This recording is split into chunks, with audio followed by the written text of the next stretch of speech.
Então, boa noite. Vamos começar nossa aula. Primeiramente, vamos rezar a oração do Espírito Santo, para que Deus me ilumine e ilumine vocês também. Também para eu conseguir transpassar, né, a mensagem dele e a vocês para entender. Então, vamos lá. Em nome do Pai, do Filho e do Espírito Santo. Amém. Vinde, Espírito Santo, enchei os corações dos vossos fiéis e acendei neles o fogo do vosso amor. Enviai o vosso Espírito e tudo será criado, e assim renovareis a face da terra. Oremos. Ó Deus, que instruíste os corações dos vossos fiéis com a luz do Espírito Santo, concedei-nos amar no mesmo Espírito que é reto, e gozar sempre da sua consolação. Por Cristo Senhor nosso. Amém. Então, vou compartilhar a tela.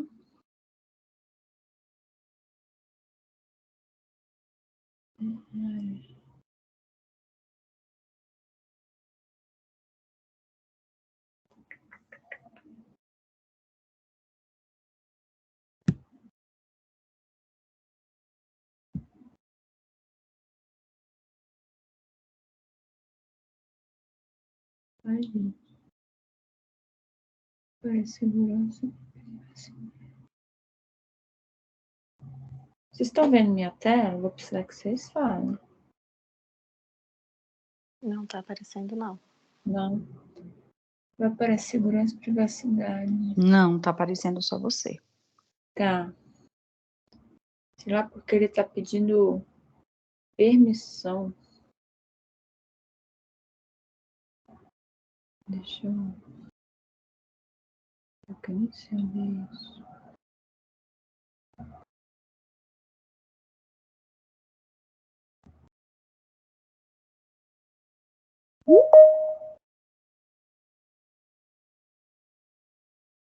Tá.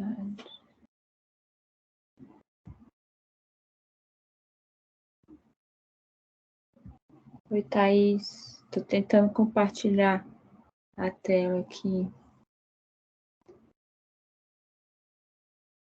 Oi, tudo bem? Boa noite. Boa noite. Tô com um problema que não tá deixando eu compartilhar a tela. Deixa a câmera fechada, Vanessa? Pode deixar. Tá. Ai, gente, coisa chata.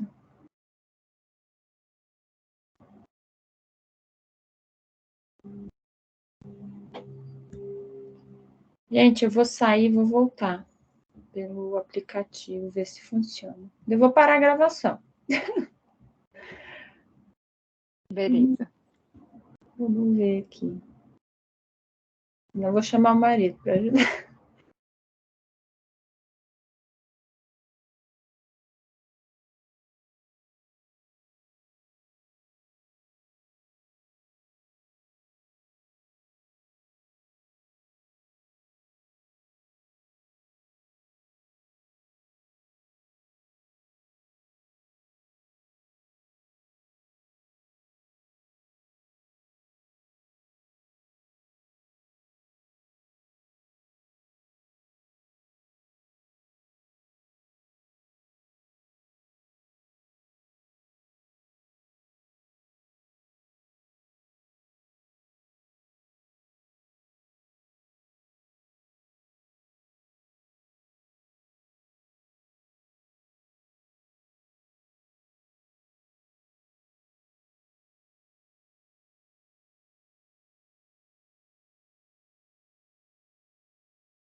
Gente, que lerdeza.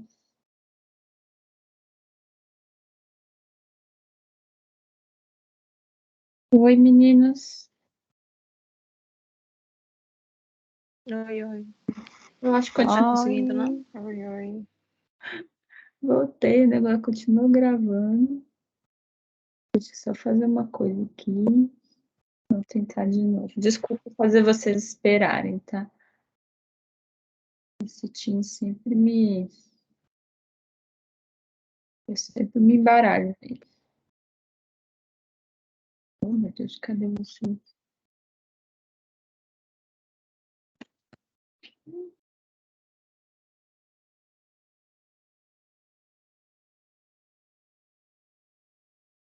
Tá, vou ver aqui se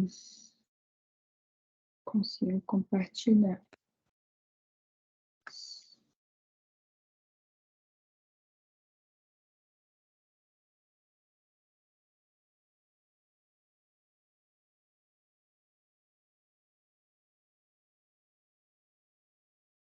Tá aparecendo minha tela? Tá Agora tá. sim. Tá. Tá gravando, né?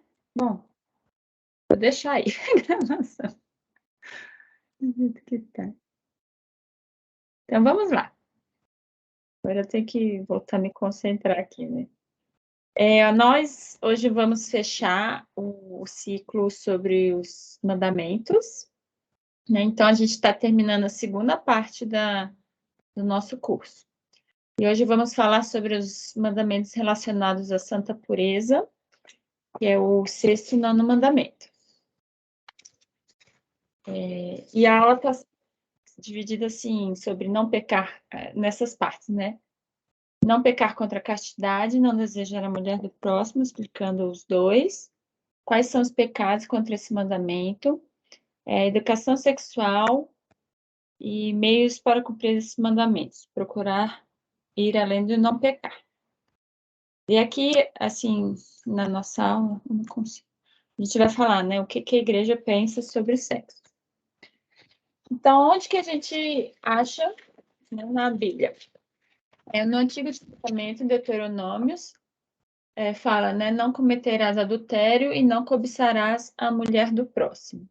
No Novo Testamento, todo aquele que rejeita sua mulher a faz tornar-se adúltero, e todo aquele que desposa uma mulher rejeitada comete um adultério. Todo aquele que lança um olhar de cobiça para uma mulher já adulterou com ela em seu coração.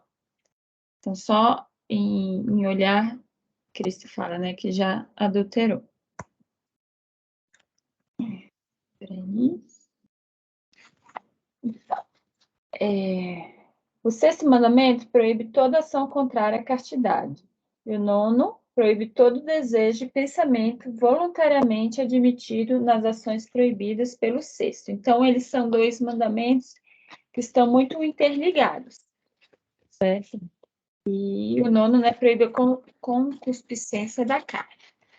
Eles são mandamentos, assim, minha opinião, né, que são mandamentos não entendidos e muito criticados em toda a nossa sociedade. E até não entendido tem uma certa história ao longo, né, de muitos anos que ele não é entendido. E quando se fala, né, sobre a castidade e também sobre, né, a unidade do casamento, a igreja é vista como antiquada, fora de moda, né? E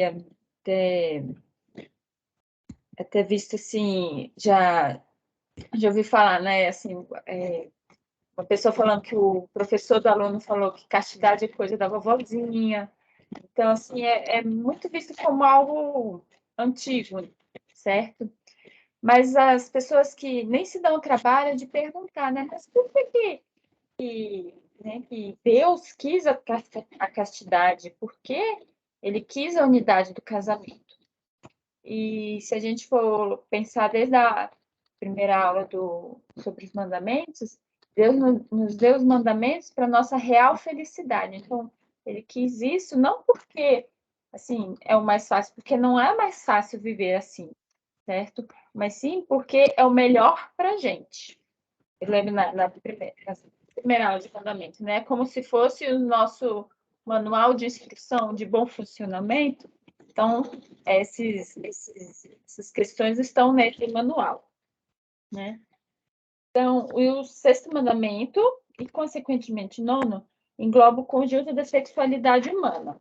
Deixa eu ver aqui. Engloba o conjunto da sexualidade humana, que afeta todo aspecto da pessoa, né? Não tem como separar a sexualidade do resto. Ela está em toda a sua unidade de corpo e alma, é algo inseparável. Então, tudo que diz respeito à sexualidade está em toda a pessoa, né? Não tem como separar. Daí, na aula de hoje, eu vou ler vários pontos do catecismo, e ele trata sobre esse assunto no seu artigo 6, e assim, até assim, para quem gostar desse tema, vale a pena ler, porque a gente vai vendo como é bonito tudo que a igreja fala sobre isso, nos faz enxergar de uma forma bem diferente do que, pelo menos para mim, né, nos foi ensinado quando a gente era pequeno. Tanto assim, o que a gente aprendeu, como o que falavam que a igreja fala, eu acho que vale a pena.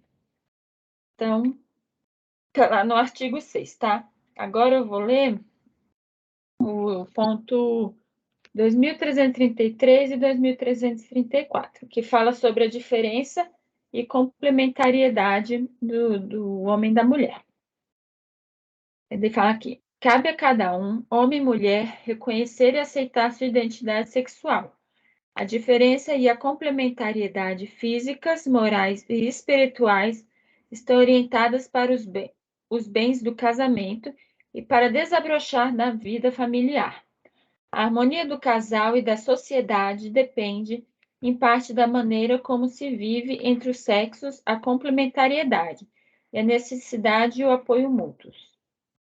Ao criar o ser humano, homem e mulher, Deus dá a dignidade pessoal de modo igual ao homem e à mulher. O homem é uma pessoa, isto na mesma medida para o homem e para a mulher, pois ambos são criados à imagem e semelhança de um Deus pessoal. É bonito dizer, né, que eles são diferentes, sim, e complementares, e em dignidade são iguais. Então, não tem homem melhor do que mulher ou vice-versa. Eles são diferentes e complementares. Até estava pensando, né, que eu falei que no começo é muito criticado, e se você for parar para pensar assim, a partir do momento em que você acaba com essa questão da pureza, da castidade antes do casamento e com o próprio matrimônio, você vai destruindo a família, né, que é essa base da sociedade. E, então, vai deixando a sociedade mais frágil, né? Tá. Então, aqui, né, o que é o ato sexual? A gente vai falar um pouquinho sobre isso. Então, primeiro vamos falar o que é e o que não é. Ele é um dom maravilhoso, bom em si mesmo, criado por Deus. Nos faz participantes do poder criador, pois, né, durante o ato pode-se procriar e criar uma nova vida. Então, nisso nós somos co-criadores com Deus. Gera o matrimônio e a paternidade. E a maternidade. Tá faltando aqui. Gera o matrimônio, a paternidade e a maternidade. E nos ajuda a entender melhor a Deus. Como a gente vai entender melhor a Deus? Pois através da paternidade, aqui a gente entende a justiça e a providência de Deus. Através da maternidade, a gente entende a misericórdia de Deus e pela união e no matrimônio, a união de Cristo com sua esposa, a igreja.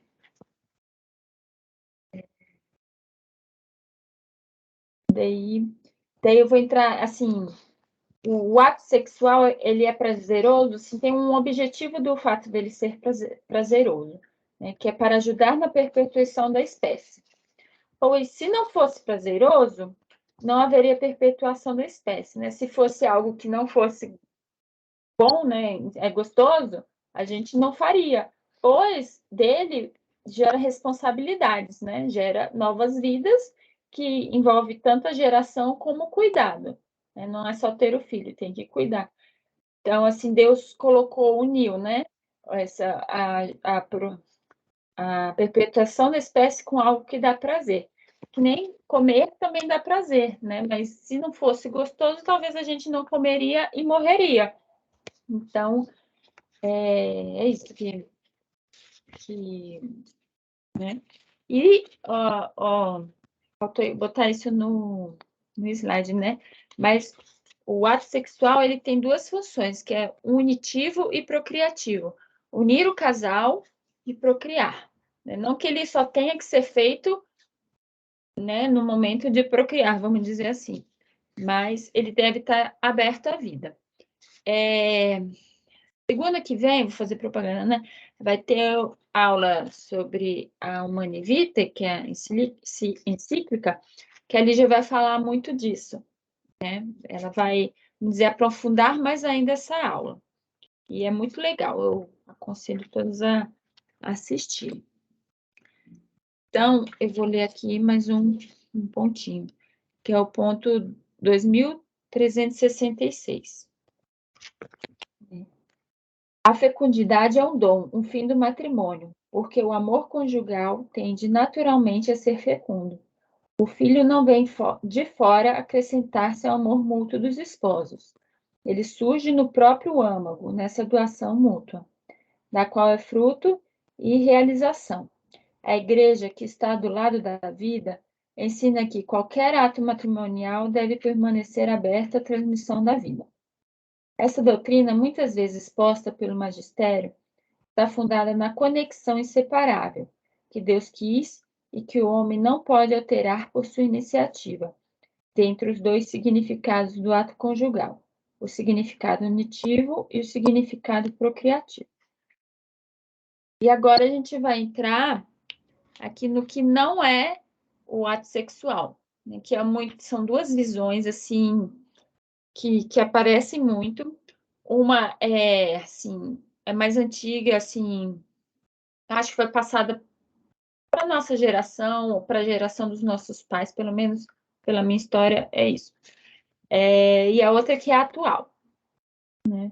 A primeira é que o ato sexual é pecado. Ele é algo sujo, tipo, é um mal necessário, é algo que tem que existir para procriar, né? Então, essa visão é muito ruim, pois traz algo que é tão belo ser visto de uma forma ruim, né?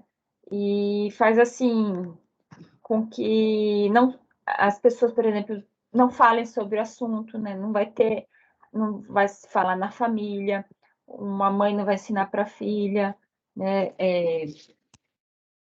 E as partes íntimas são vistas como algo vergonhosas, em vez de ensinar que são um dom de Deus. Essa ideia acaba prejudicando, né? Muitos casamentos, pois às vezes o próprio casal não vai falar sobre isso, vai fazer e pronto, né? Mas não vai falar a importância que é para o casamento, não vão se conhecer, falar o que gosta, o que não gosta. Então fica assim uma coisa tabu que não é um assunto que não se toca, né? E tem a visão hedonista, que hoje em dia eu acho que é a que ganha, né? E a busca pelo prazer, apenas pelo prazer, e o sexo visto como algo sempre lícito. É muito ruim porque essa visão transforma o ato como um objeto, tanto o ato como a pessoa, né, com que se faz, e desvaloriza o amor humano. E ambos as visões são aprendidas, né, normalmente na infância, pelos pais ou pelos professores, hoje em dia mais até pelos professores, né?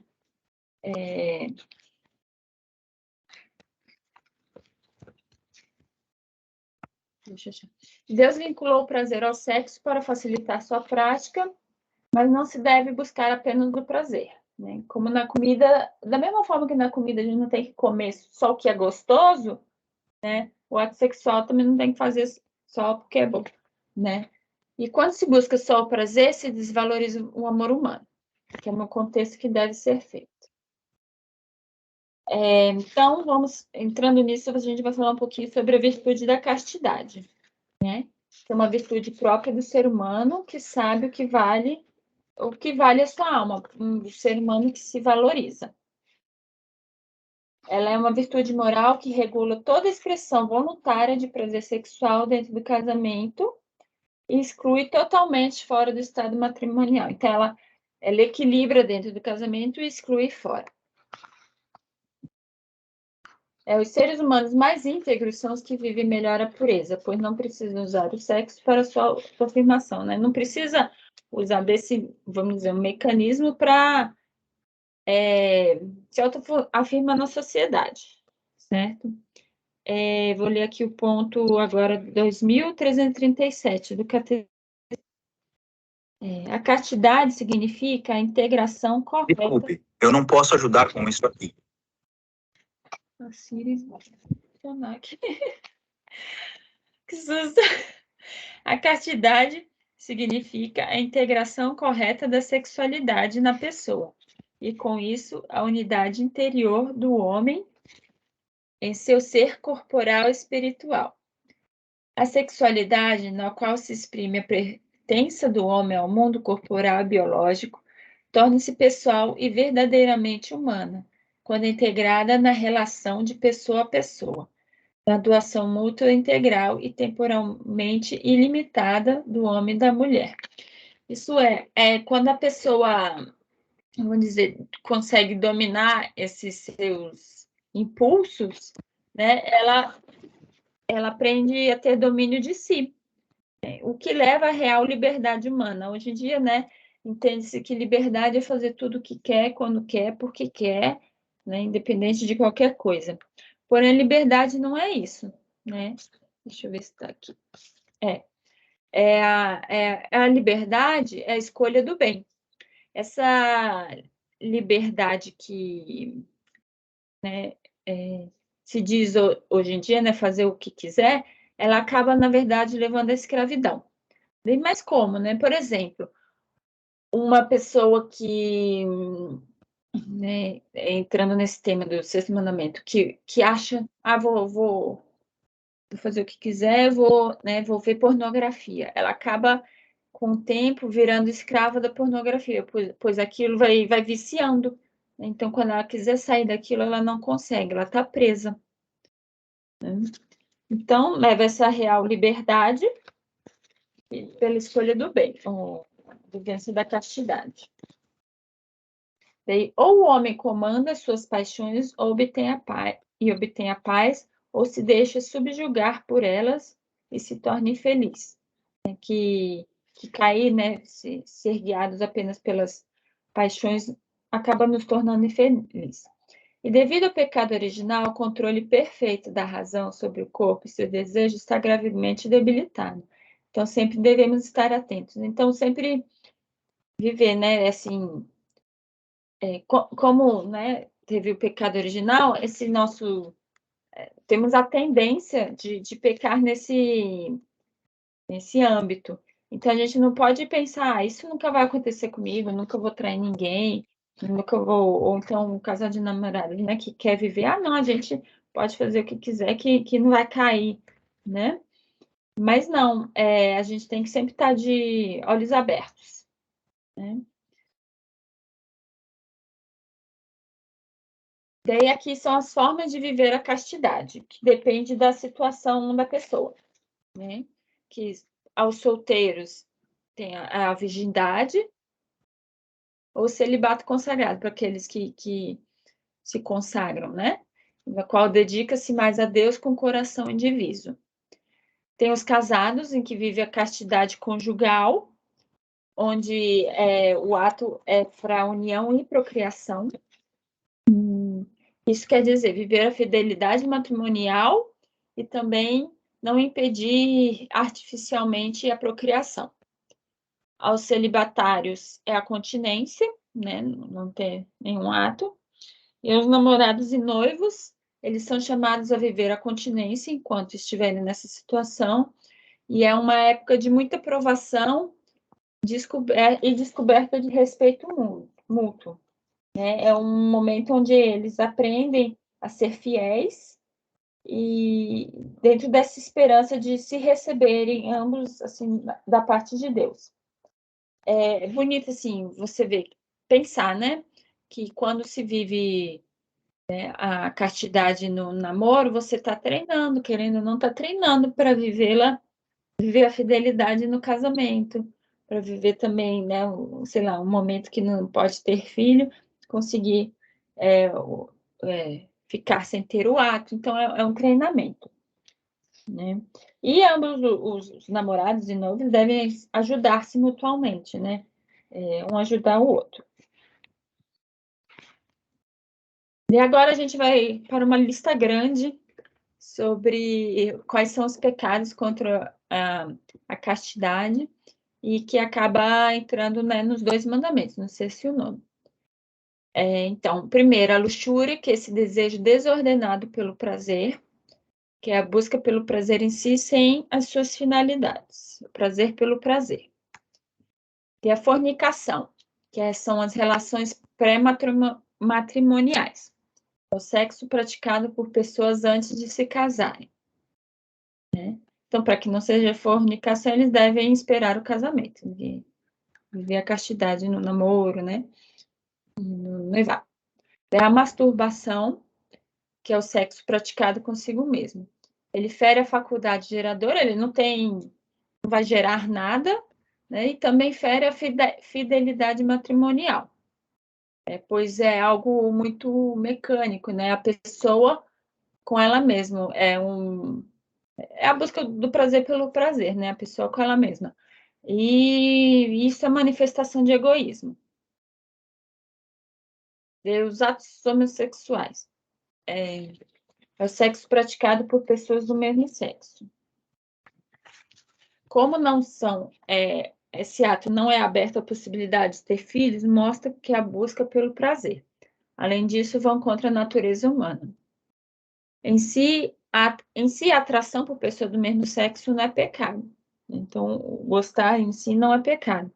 O pecado é buscar o ato. Os homossexuais podem chegar a ser muito santos e merecem todo o carinho e amizade. Não é para ser desprezar, ter discriminação nem nada, né? Mas eles precisam praticar, né? Eles são chamados a praticar também a castidade. Isso hoje em dia está complicado a situação, né? Daqui o catecismo fala sobre eles, no ponto 2357. Aqui. A homossexualidade designa as relações entre homens e mulheres que sentem atração sexual exclusiva ou predominantemente por pessoas do mesmo sexo. A homossexualidade se reveste de formas muito variáveis ao longo dos séculos e das culturas. Sua gênese psíquica continua amplamente inexplicada, apoiando-se na Sagrada Escritura, que os apresenta como depravações graves. A tradição sempre declarou que os atos de homossexualidade são intrinsecamente desordenados, são contrários à lei natural, fecha o ato sexual ao dom da vida, não procedem de uma complementaridade afetiva e sexual verdadeira. Em casos alguns, podem ser aprovados. Deixa eu ver se fala mais alguma coisa. Ele fala aqui: o número não negligenciável de homens e mulheres apresenta tendência homossexual profundamente enraizadas. Então, assim, a igreja não nega que existe, né? Essa inclinação objetivamente desordenada constitui para a maioria uma provação. Então, não é algo fácil para as pessoas viverem, é uma provação para elas. Eles devem ser acolhidos com respeito, compaixão e delicadeza. Evitar-se-á para com eles todo sinal de discriminação injusta. Essas pessoas são chamadas a realizar a vontade de Deus em sua vida. E se forem cristãs, a unir ao sacrifício da cruz do Senhor as dificuldades que podem encontrar por causa da sua condição. Essas pessoas são chamadas à castidade, né?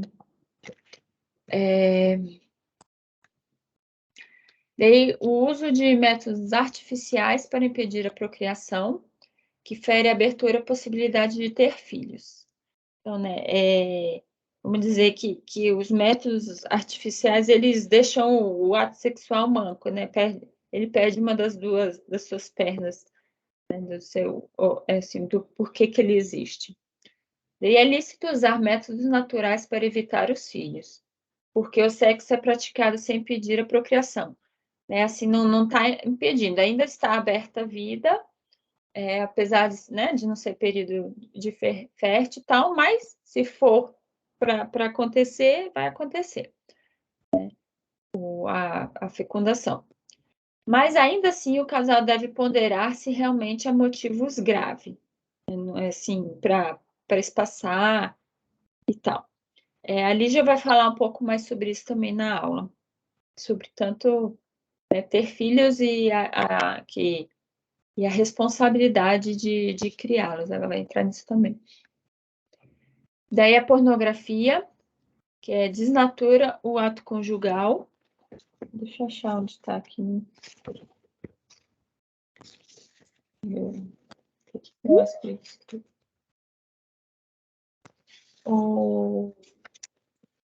Leonária, vê se você consegue entrar essa pessoa para mim.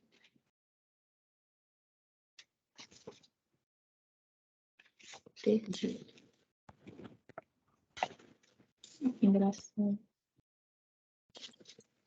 Tá, achei. Conseguiu entrar? Não. Era a Thaís. Thaís, você caiu? Caiu, sem querer. Obrigada.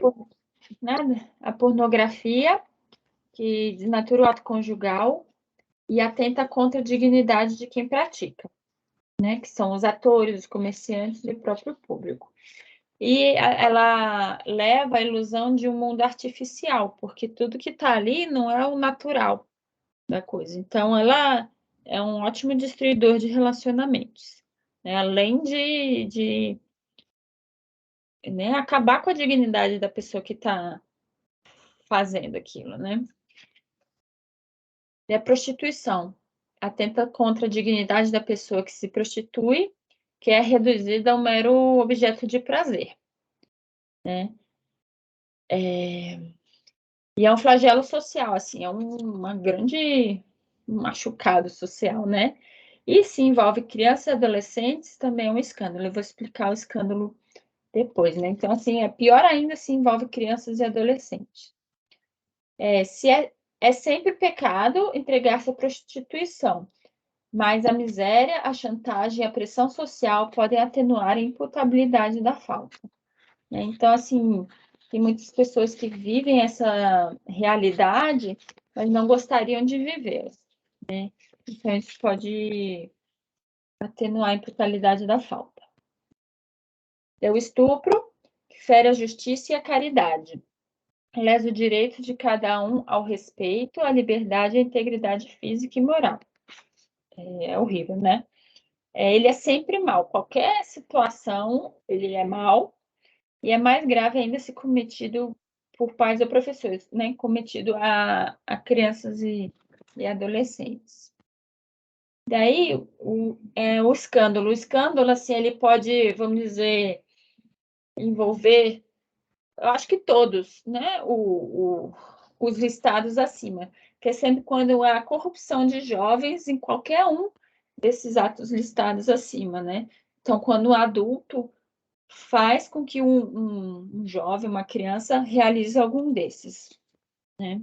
É o que acontece também, infelizmente. Né? E no caso do sexto mandamento, deixa eu ver. Deixa eu vir para cá, não ver. Pensamentos, palavras e ações plenamente deliberados já são considerados pecados mortais, né? Então, assim, como assim plenamente deliberados, né? Então, se a pessoa se imagina, né, fazendo alguma coisa, né, dessas, assim, vamos dizer, se passou o pensamento pela cabeça, não foi deliberado e a pessoa corta, tudo bem, assim, pode ser razão até de confessar, de conversar e tal, mas se ele vamos dizer, vai dando corda para coisa, né, vira pecado mortal, né? Porque foi aceito. Por quê, né? Porque trata sobre o dom físico mais sagrado do ser humano, que é a geração dos filhos, a geração, né, da espécie. Então, por isso que torna-se imortal. Deixa eu... Só para, assim, quando, vamos dizer, isso eu já tirei dúvida, né? Quando, por exemplo, uma pessoa é casada vê na rua uma outra pessoa bonita, né? Sei lá, que seja um homem ou uma mulher, né? Passou uma pessoa bonita e ela fala, pô, né? Assim, nós mulheres, né? Pô, que cara bonito, o cara é um gato, né? Não tem problema, né? Achar o outro bonito, até porque o outro é, é criação divina também, né? É um ser feito por Deus. Então, tudo bem achar a pessoa bonita. Mas, por exemplo, começar a imaginar coisas com essa pessoa, né? E dando asas à imaginação, querer se aproximar da pessoa, né? Com segundas intenções, aí isso se torna o pecado. E aqui, mais em relação ao nono mandamento, que querendo ou não, envolve os outros, né? Do sexto mandamento.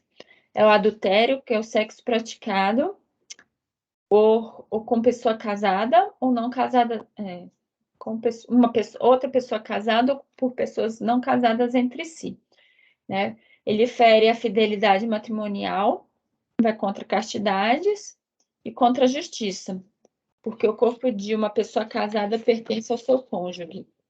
Então, nisso está traindo mesmo, né? Está cometendo uma injustiça.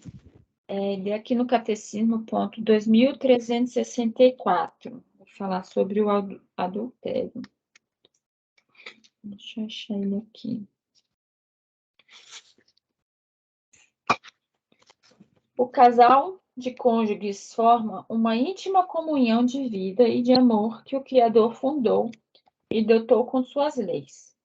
Ela é instaurada pelo pacto conjugal, ou seja, consentimento pessoal irrevogável. Acho que na aula sobre matrimônio a gente vai falar sobre isso, o pacto conjugal. É que uma pessoa ela se dá à outra. Os dois se doam definitivamente, totalmente um ao outro. Não são mais dois, mas formam doravante uma só carne. A aliança contraída livremente pelos esposos lhe impõe a obrigação de manter uma e indissolúvel. O que Deus uniu, o homem não separa. Bom, daí nisso entra, né, o divórcio, que ele rompe o contrato livremente consentido entre os esposos. Assim, os esposos livremente se doaram um ao outro e o divórcio rompe, né? Jesus insiste na intenção original do Criador, que o casamento é indissolúvel.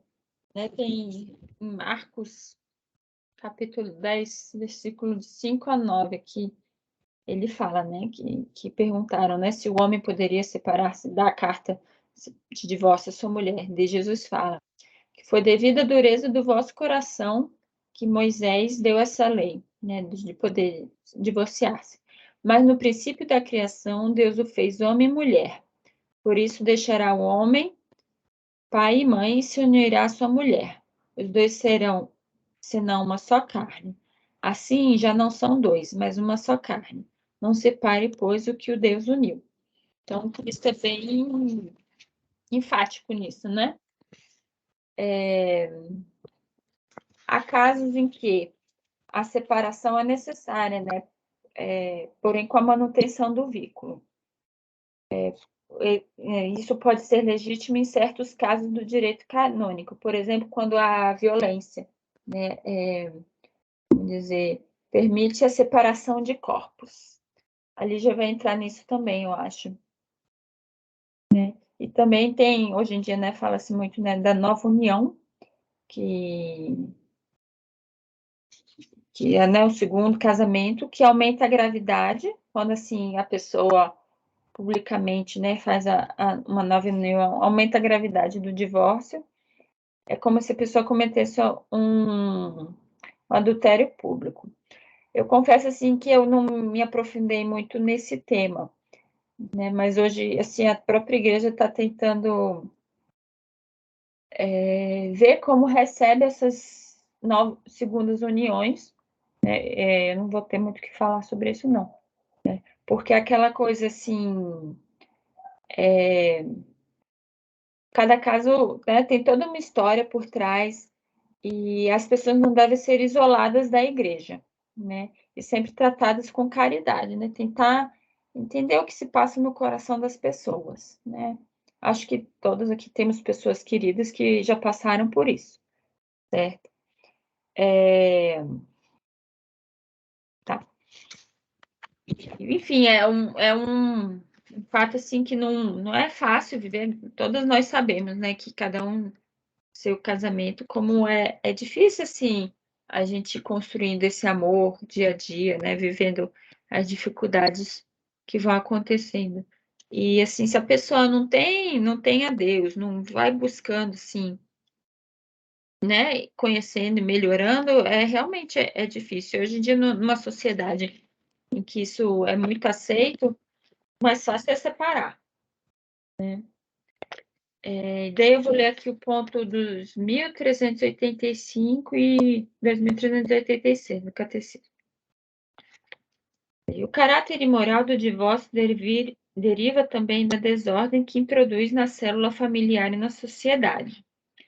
Esta desordem acarreta graves danos para o cônjuge que fica abandonado, para os filhos traumatizados pela separação dos pais e muitas vezes disputada entre eles, e por seu efeito de contágio, que faz dele uma verdadeira praga social. Fui numa palestra final de semana passada que falava, o palestrante falava que no Rio de Janeiro está em 60%, né, a taxa de divórcio. Então, uma verdadeira praga social. E como eu falei no começo da aula, né, vai minando a família, vai minando a sociedade.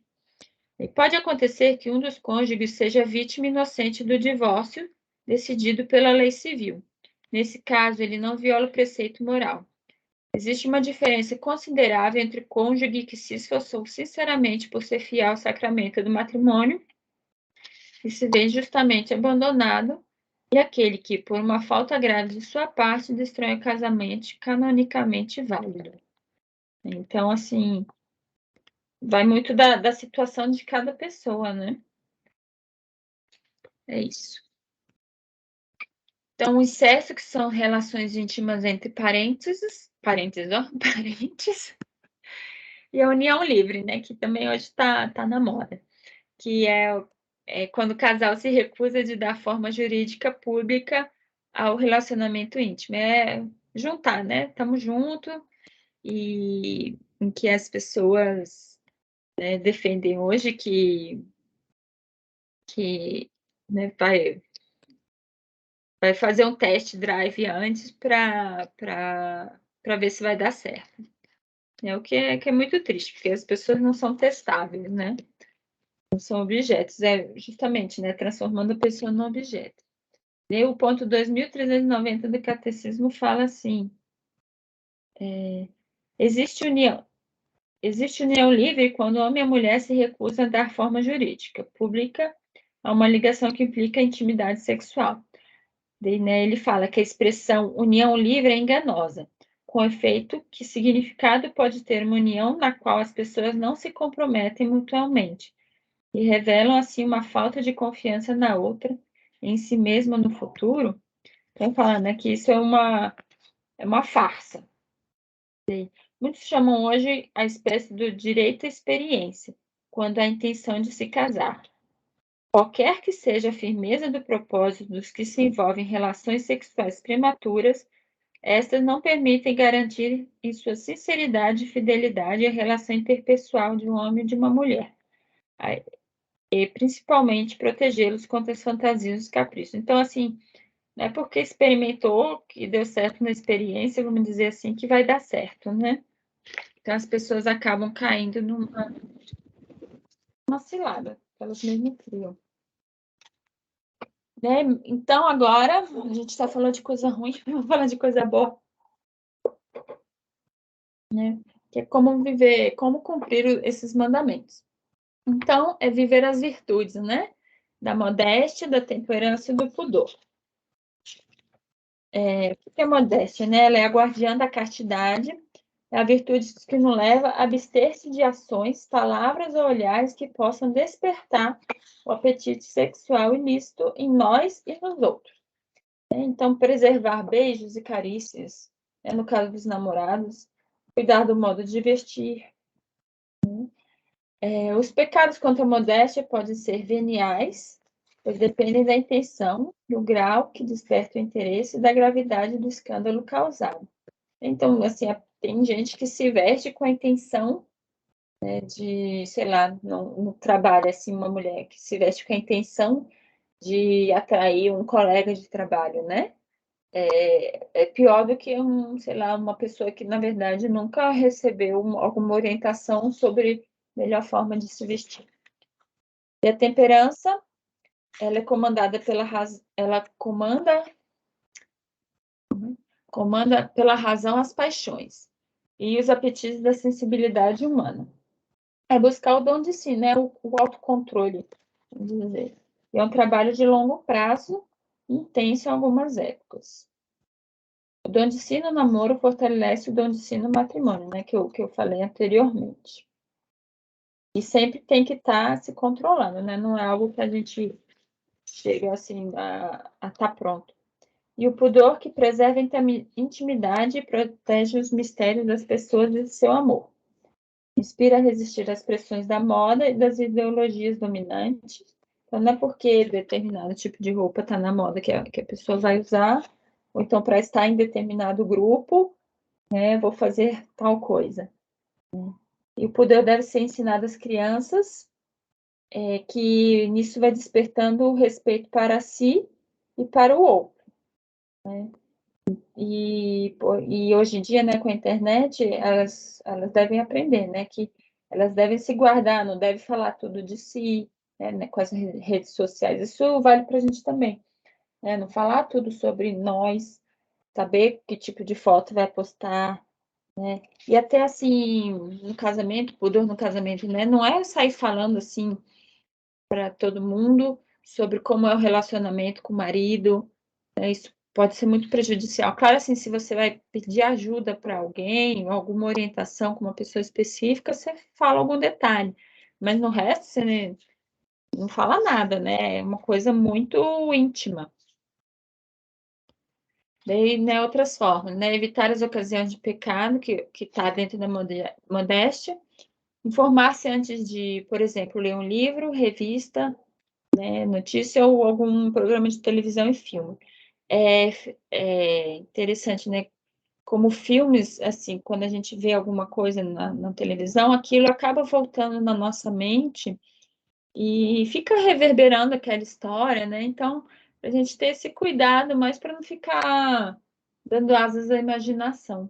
É isso para a gente e para as nossas crianças também. Guardar os sentidos, não olhar cenas, ouvir conversas em que normalmente esses mandamentos são desrespeitados, pois a memória guarda esses momentos e apresenta depois, né? Então tem a ver com o filme. Desvencilhar-se das ocasiões que representam risco. Ter a valentia de se reconhecer vulnerável sem correr riscos por vergonha de parecer covarde. Né? No caso dos namorados, não se colocar em risco em que fiquem, né, sozinhos, né, em algum lugar. Ou no caso dos casados, né? Por exemplo, sei lá, se um amigo de trabalho chama para um almoço, só você e ele. Cara, não vou, né? Ter a valentia de falar, não vou não, obrigada, né? Então, você vai ter alguma festa do trabalho em que só vai você, só que a festa não é tão bacana, né? Alguma coisa assim. Ter o pudor no modo de se vestir e de conversar, para não despertar o impulso sexual do outro. Confessar-se, comungar com frequência, né? Essa frequência aos sacramentos ajuda muito. E se pecar, fomentar a contrição e procurar reparar, para limpar a mancha da alma causada por esse pecado, e para que esse tipo de pecado não crie raízes. Né? Que é o tipo de pecado, assim, que, sei lá, a pessoa vai ver uma pornografia, tá lá, só hoje. né? Só no outro dia, né? E daí vai aumentando até que vira algo que muito enraizado que fica difícil de tirar, né? Já e faz muito estrago. Ser sincero na direção espiritual para que nos ajudem na luta para viver esses mandamentos. E ter devoção à Nossa Senhora, que é pura, que é toda pura, e a nossa mãe, né? Pedir ajuda para ela, né? Por exemplo, lembrando de rezar as 3 Ave-Marias pela pureza. Pode ser a pureza nossa, né? Pessoal, a do marido, a dos filhos, né? De todos, assim. Resumindo, né? É conhecer-se, né? Evitar os perigos desnecessários, cuidar das amizades, né? Tanto das amizades, assim, se tem algumas amizades que vão levando, né, para o mau caminho, isso dos filhos e as nossas também, e cuidar do casamento, né? Porque quando a gente cuida do nosso casamento, do nosso marido, ele vai querer estar com a gente e a gente com ele. Então, isso é muito importante, né? E orar com constância e frequentar os sacramentos, pois eles vão sempre nos dando força. E agora eu vou falar um pouco sobre educação sexual, né, que são os pais que devem educar os filhos com clareza na virtude da santa pureza, né, sabendo qual o momento e a forma de falar com eles. E acharem mais oportuno, né? Então, não deixar isso para a escola, para sei lá quem, para um amigo, né? É o que eu estava falando no começo, assim, que pelo menos entrou na nossa cultura que não se fala nisso. Daí acaba que a escola fala, né? Daí quando os pais chegam, foi falado algo que eles não achavam que devia ser falado, né? Então os próprios pais vão aceitando o que está sendo falado. Então, assim, algumas dicas, né? E é papel dos pais. Esse chegar antes era para ser outra bolinha, né? Chegar antes. A gente tem que chegar antes da escola, antes dos amigos, antes das redes sociais. Mais vale chegar um ano antes do que um minuto depois. O quando antes, né? Uma vez eu fiz um curso, depois eu vou falar dele mais para frente, que falava assim, que quando o menino começa a ter cheiro nas axilas, significa que dali 1 ano ou 2, agora eu esqueci, ele vai, né, entrar na puberdade. E a menina também. Então, dali um tempo, ela vai ter a menstruação. Então, quando isso acontece, esse cheirinho, é que você tem que ir se aprofundando no assunto, porque o corpo vai começar a mudar, né? Explicar até onde eles possam entender. Sempre quando vierem com perguntas, né? Não fazer um estardalhaço, mas muitas vezes responder com outras perguntas, até para você saber o que exatamente ele quer saber. Tem uma historinha, não sei se vocês já ouviram, eu já vi um vídeo sobre isso. E eu já vi amiga que falou que vivenciou isso, né? Que é uma mãe que a filha vira e fala assim: mamãe, o que é virgem? Né? Uma menininha, sei lá, de uns 8 anos, assim. E a mãe começa a explicar, né, assim, sobre o ato, não sei o quê, e dela demonstra de uma forma, assim, na verdade, que ela não é satisfeita com a coisa, sabe? Tal, e vai. E daí a menina vira e fala: então, o que é extra virgem? Tipo assim, ela tinha olhado no rótulo do azeite, né, que estava escrito azeite extra virgem, daí ela foi perguntar o que era virgem. Então, ela, na verdade, ela não queria saber de nada do que a mãe falou, a mãe se embaralhou toda e não respondeu o que a menina queria saber, né? Então, sempre perguntar, né? Mas por que você quer saber isso? O que você acha disso? Né? E com as perguntas e guiando, né? Para que eles cheguem à própria conclusão. E a melhor resposta é sempre uma boa pergunta. E sempre focar no amor entre os esposos, né? Pois a sexualidade foi feita para o amor. Sempre quando for explicar algo, explicar sobre a importância desse amor. E sempre viver e ensinar as virtudes, né? E cuidar com o uso da internet. Esse viver, porque não adianta nada a gente falar uma coisa e ensinar outra. Eu botei aqui esse site, né, Amor Total, não sei se todos conhecem, mas é um site que ele tem uns slides de como falar sobre a sexualidade para as crianças, assim, em torno de uns 9 anos. Ele tem um slide da mãe falar para a menina e do pai para o menino, né, que é indicado que cada um, né, fale assim do mesmo sexo, pois é o que ele vive, né?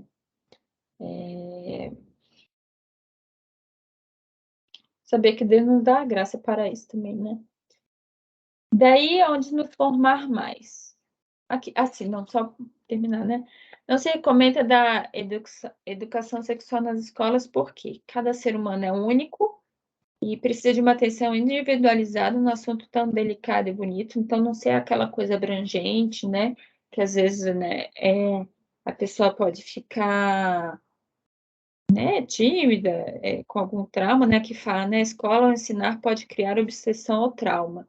Pode falar o que a família não quer que fale, do jeito que não quer que fale, né? E que não é necessário ensinar a praticar o sexo, né? Assim, é algo que vem da natureza. E o próprio casal, com o tempo, ele vai aprendendo e vai se aprofundando, né? Quando é visto como algo natural. Daí, a importância de formar-se, né?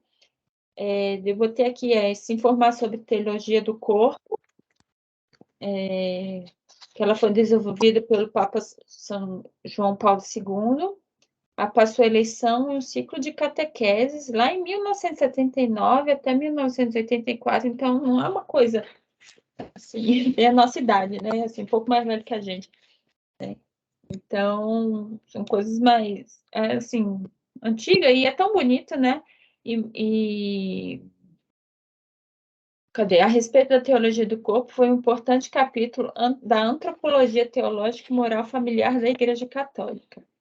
Trata-se de uma resposta suscitada pelo Espírito Santo à crescente onda de ideias e práticas que acabavam por destruir a família, o matrimônio e a própria dignidade humana.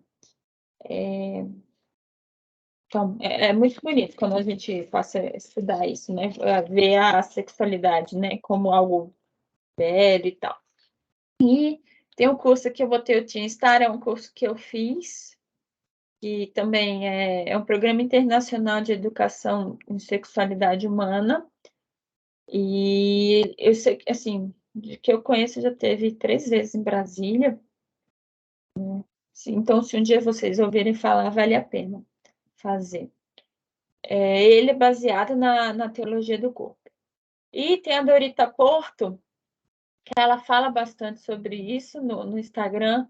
Ela tentou lançar um curso sobre sexualidade no Instagram, daí foi quando o Instagram dela foi hackeado, deu uma rola, assim. Ela ficou chateada. Enfim, nos clubes os clubes compraram o curso dela, através dela mesmo.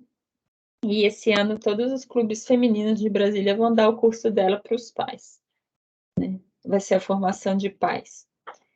E os livros, alguns livros, né? Tem muitos outros. Cristo em Nosso Corpo, da Quadrante. Tem esse 270 perguntas e respostas sobre sexo e amor. O namoro cristão em um mundo supersexualizado. E eu lembro que quando eu estava namorando, eu li esse aqui, Namoro, do professor Felipe Aquino. E, gente, leia o artigo 6 do Catecismo, que é muito legal. É isso. E se tem alguma pergunta, se quiser, eu paro. Cadê vocês, gente? Eu paro de gravar. Estamos aqui. Deixa eu parar de compartilhar.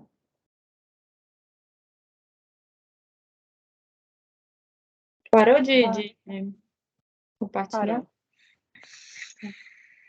Gente, Vocês parou de gravar. se não tiver, eu desligo para a gente poder conversar. Eu queria só, porque assim, as aulas ficam no YouTube, né? E Uhum. será que tem como fornecer os slides pra gente? Porque ajuda para confissão, né? Uai, pode ser. Esses dos mandamentos? É, Tá. uma boa ajuda. Você já viu na internet? Tem livro também que tem as perguntas. Uhum. Você já viu, Thaís? Eu já vi alguns. Até que eu achei que tá bem sistematizado. Tá. Ou eu te passo.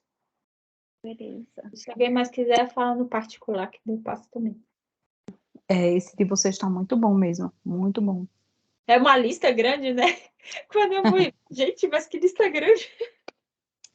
Minha filha, o negócio tem que ser puxado, porque senão, Quando a gente vai lá, senão não é de Deus. Essas coisas eu tô casada, tá tudo bem, mas daí quando você vai vendo assim, ué, a sociedade tá.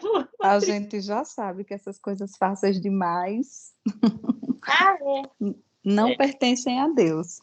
é. É até que é uma frase que eu tinha anotado e esqueci de falar, né? Que Deus não falou que ia ser fácil, né? E tudo que É, vale a pena até é difícil, né? Tudo que a gente conquista na vida precisa de luta, né? nem fala. Então é isso aí, vamos lá. Tá. Ô, Vá, e a questão da sexualidade para orientar os filhos, você falou em um livro? Não, você falou Site, Amor Total. Livro Amor. tem, é. Não, o livro tem, eu tenho até uns anotados também por conta da Sâmia. Eu fiz um aulão dela sobre sexualidade e tal. Eu tenho também coisas anotadas. É porque também está muito cedo, né? Assim, no meu caso, só a questão mesmo de observar, assim, É. sim, A ficar atenta, né? fala que a gente educa desde a hora que nasce. Mas Desde a eu digo assim, com a amamentação, questão de abordagem, né? A questão agora é mais comportamental, né? Porque é muito inconsciente ainda. vão surgindo as perguntinhas, né? Isso, é bem inconsciente ainda. Mas Bem, quando você falou desse assunto dos feromônios, né? Do cheiro, das coisas, aí eu digo, é isso mesmo, é como se é tudo tão perfeito na natureza de Deus, né? Que uhum. é tudo para você saber agir mesmo, né? Assim como você disse, chegar antes desse mundo aí, né? Antes do mundo chegar para nossos filhos, a gente tem que chegar antes. Achei isso maravilhoso, é isso mesmo. E é difícil, né? Nem fale. Você foi para a palestra do João Malheiro, lá na escola, né? Foi. Hum, Depois que você volta assim do João, ai meu Deus. Ai, ai. É isso mesmo, é. Vou parar de gravar para a gente poder conversar.